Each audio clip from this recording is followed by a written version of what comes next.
Welcome back to the program. Let's go to line number 1. Mike, you're on the air. Yeah, good morning, Paddy. Morning. Paddy, listen to John Abbott, and it amazes me how these politicians can con the people with their statements and that stuff and get away with it. Mr. Abbott is blaming the PCs. Well, the PCs, sure, they bought vessels that probably should not have bought or designed them. But that doesn't give them the right now to waste hundreds of millions of dollars doing repairs and that and stuff that don't have to be done, and is greatly exorbitant. Like these repairs that held up the veteran, they're perfectly good working system. It's still working on the Legionnaire while she was in dry dock, and they decided that they were going to take it out for whatever reason or whatever, because of the management in the Confederation building, and mostly because of the deputy minister. Okay, just for clarity here. So if the repairs are required or the engines need to be replaced, what option does government have but to replace them? Who was giving them the information that they had to be replaced? I mean, I don't know, but if they have to be replaced, what else can government do? Because government, I don't think they got to be replaced. Well, how would you know? Because I worked on them. When this vessel first came over here 8-9 years ago or whatever, I don't remember now the year, we were asked to go down and check on these engines. They had a couple of engineers in from one of the major companies, Kongsberg, that was Rolls-Royce, come in, and anyway, they could never get any satisfaction from and the chief engineer called us in, and we went out to Fogo. And we discovered that the problems with the turbochargers and the mechanism and everything that was there giving these problems. So these engines are basically the same as all other engines. So if there's a problem with the airflow and the double turbochargers cutting in and out and the mechanisms are not heavy enough or robust enough or designed of any kind of quality to last, why not change the fuel, the air supply and that and stuff to them, and the turbochargers? Well, these engines will work. But this is what I'm saying. But in the Confederation building, the people making decisions don't know the alternatives. They're going with the most expensive way possible. Well, the veteran, they got a contract out for $5 million to do repairs that don't have to be done, and they could have had the company who designed it in the first place come down and do upgrades and everything else for $1 million. They just wasted $4 million. But how do you know that, though, Mike? Given you might have worked on it in 2015, but that doesn't mean that you saw what's going on with the engine the most recent trip to the shipyard. Yes, I do. I'm talking to the engineers and everybody else into it. I'm involved into it. I'm talking to them every other day, if not every day. I know what's going on with it. I worked on these systems. I worked with Texol who designed it in the first place.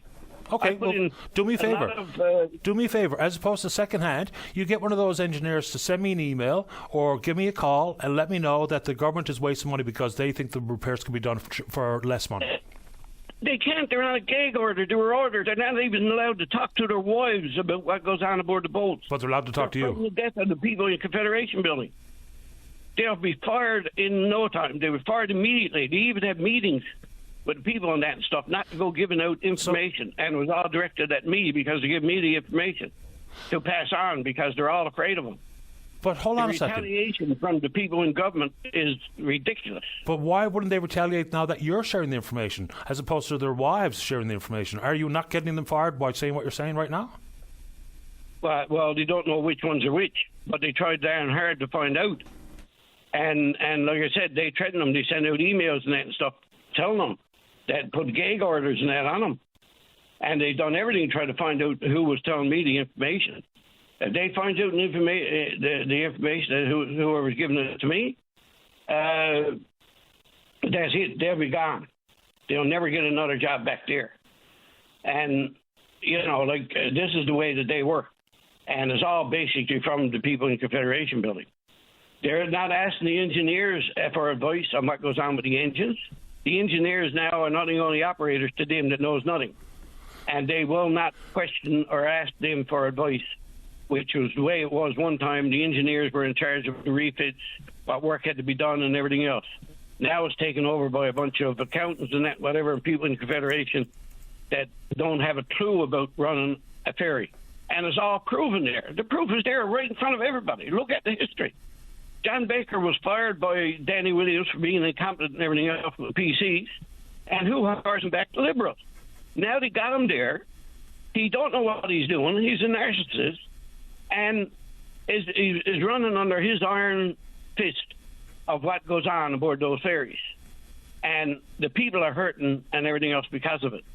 And as regards to the technical stuff on those boats, I worked for over 50 years on all those boats, all up over the years, right down to the Paddy Morris and the Leif Erikson and the Noni and all of them.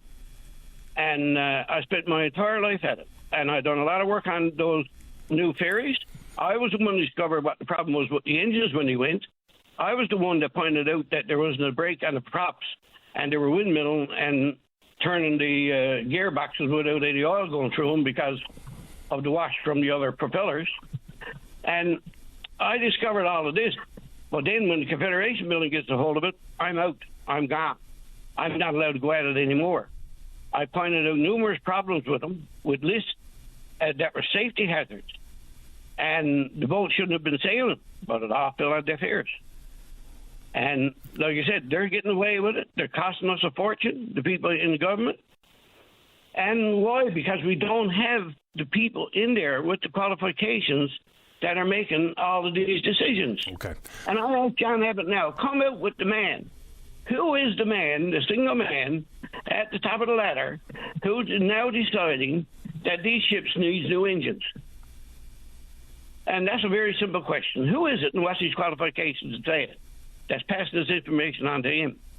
He's only a mouthpiece speaking for these people that are giving to him the wrong information, and he will not listen to anybody else because they're afraid they're going to make their buddies in government look bad. Yeah, I don't think nobody premier. thinks that John Abbott is pulling a wrench on these vessels, right? I think that's pretty but obvious. he's only doing what he's told, but he won't listen to anybody else, and he won't pay any attention to anybody else. I can offer a lot of solutions there to what's going on to save them millions of dollars. And nope, they will not do it because of me now, because I'm on the outs with the government. I'm ostracized, and I'll never get anything from them again. And that's the way it is, but I don't care. I'm retired. It doesn't matter to me. But my only thing is that, look, I was treated good over the years by these committees, by the ferries, by the engineers and the crews, and everything else. And after 50 years, I got a lot of friends and everything else, and I'm only trying to help them out. There's nothing in this for me. There's nothing in this that I want. But to point out where the problems are. And the problems are in Confederation building. And until the politicians got the balls, got the guts to go and overrule these people and say, look, we're going to look for another side. We're just not going to take your side. We're going to ask the engineers and call the engineers into their office. And engineers last thoughts, Mike. Final thoughts. I do have to go. Yeah, well, like I'm saying there is that I'll ask that question. I'll ask the question. Who recommended the replacement of the engines? No sweat. Yeah, sounds good. Okay, Mike. Thank you. And thank you. All right. Bye-bye.